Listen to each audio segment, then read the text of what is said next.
साथियों, मध्य प्रदेश के अलग अलग जिलों से तमाम सारे साथियों के फोन आ रहे हैं और वो ये जानना चाहते हैं कि पुनरीक्षित न्यूनतम वेतनमान पर लगा स्टे हटने के बाद बढ़ा हुआ वेतन कब से मिलेगा। यही सवाल बड़ी संख्या में लोग पूछ रहे हैं। उनकी उत्सुकता जायज है कि दसियों साल बाद उनके वेतन में बढ़ोतरी हुई है, जो कानूनी रुकावटों के कारण 9-10 महीने से नहीं मिल रही थी। आप सब लोगों के संघर्ष और आंदोलन के कारण वो रुकावटें दूर हुई और आपको पुनरीक्षित वेतनमान मिलने का रास्ता साफ हुआ।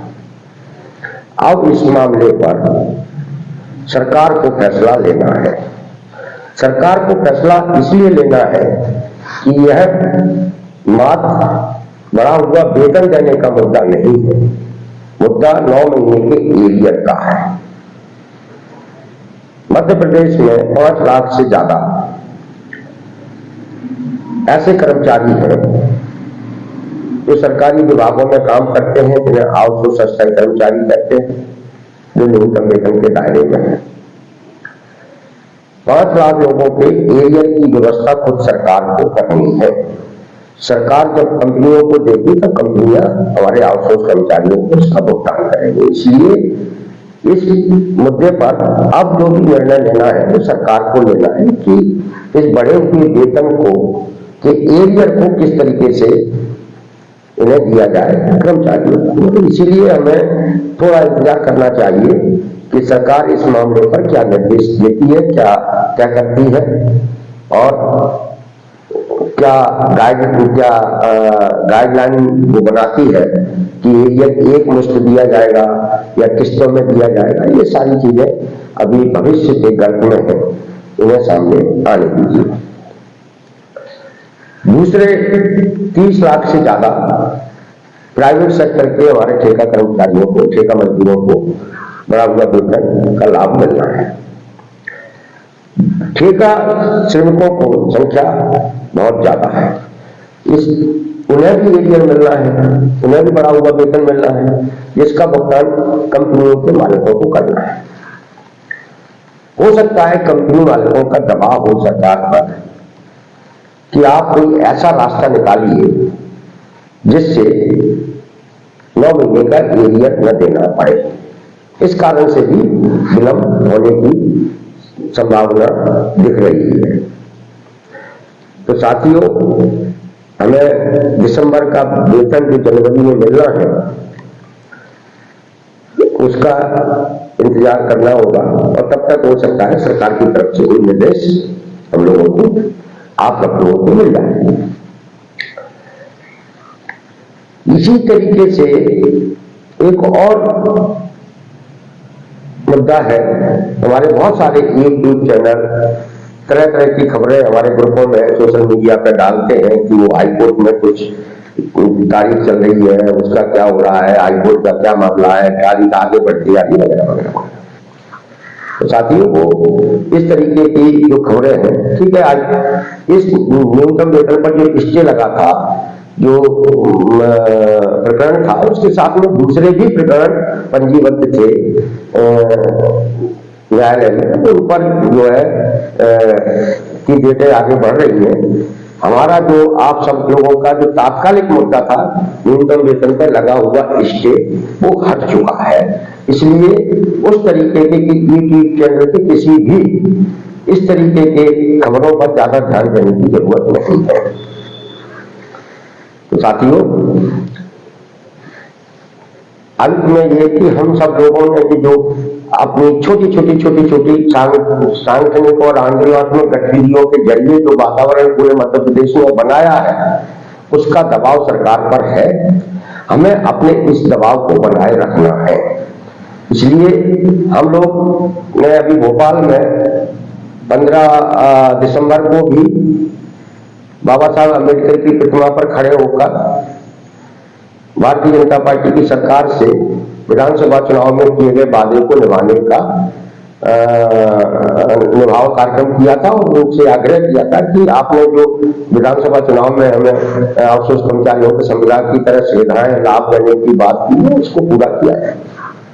अस्थायी कर्मचारियों ने 17 दिसंबर को भोपाल में बड़ा प्रदर्शन किया। लाखों कर्मचारी ऐसे हैं जो अभी न्यूनतम वेतन के दायरे से बाहर हैं। हमारी लड़ाई उनको भी न्यूनतम वेतन के दायरे में लाने की है, चाहे वो अंशकालीन कर्मचारी है, चाहे पंचायतों के कर्मचारी है, चाहे चौकीदार है, पंप ऑपरेटर है, चाहे सफाई कर्मी है, सारे के सारे लोग सरकार के न्यूनतम वेतन के दायरे में आना चाहिए।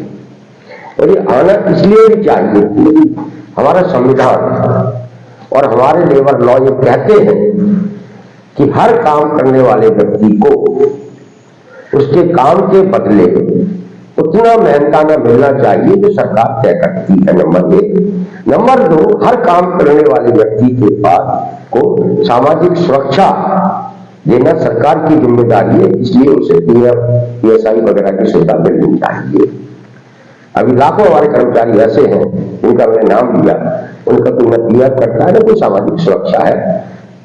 आप स्पष्ट लिखा हुआ है, जो श्रम विभाग के प्रमुख सचिव के जो 2 आदेश हैं सोशल मीडिया पर डले हुए, वो आप पढ़ेंगे तो आपको लगेगा कि यहाँ ये तो सरकार अपने ही कानूनों को, हमारे संवैधानिक अधिकारों को खत्म कर रही है।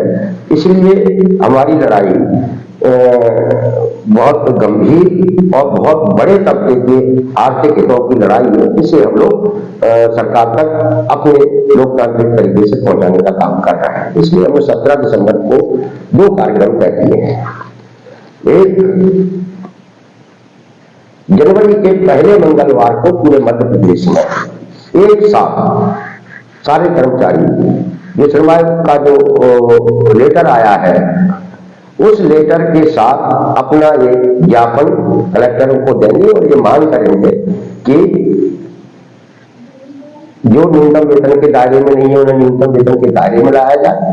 जो जिन्हें न्यूनतम वेतन मिलता है उन्हें उनके एरिया सहित इसका भुगतान कराया जाए और मध्य प्रदेश में भी केंद्र के समान न्यूनतम वेतन लागू किया जाए। तो कम से कम 18,000 तो होना ही चाहिए, वैसे हमारी मांग 21,000 की है।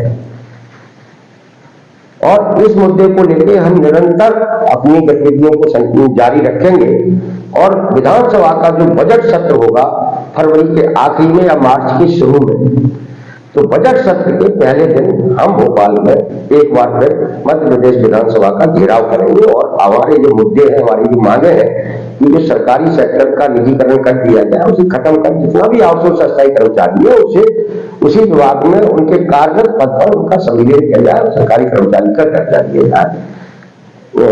जाए। और इस मांग को लेकर हम लोग बजट सत्र के दौरान मध्य प्रदेश विधानसभा का घेराव करेंगे। तो हम लोग 17 दिसंबर को भोपाल में नीलपुर के साजानी पार्क में अपनी बैठक करके तय कर चुके हैं। इसलिए साथियों, आप सब लोगों को अपने लिए, अपने आर्थिक हितों के लिए संगठित होना, एकजुट होना और अपनी सक्रियता को बनाए रखना जरूरी है।